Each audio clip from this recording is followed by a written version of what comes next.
Good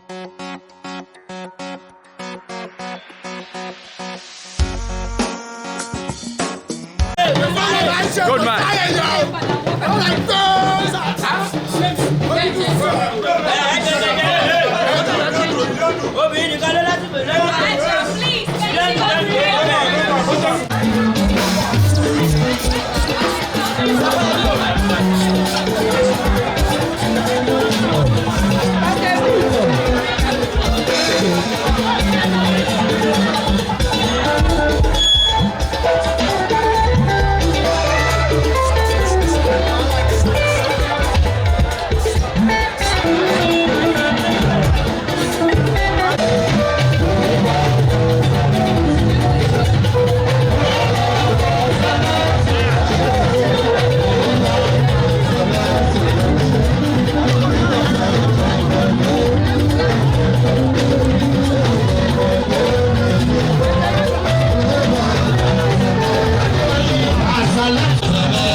Fabuni na lie you.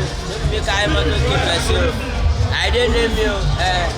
Let me say money like wedding. Mo say name your mama leni you. Don't make I moto jam person. But I pay me sharp person with that.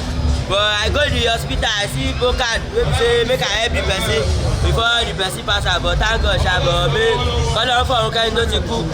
Then we go bless the family. Don't be me use my motor jam person. Thank God, though. I believe we got my phone and solve. Any disappointment is a blessing. Sasusi, I'm alone.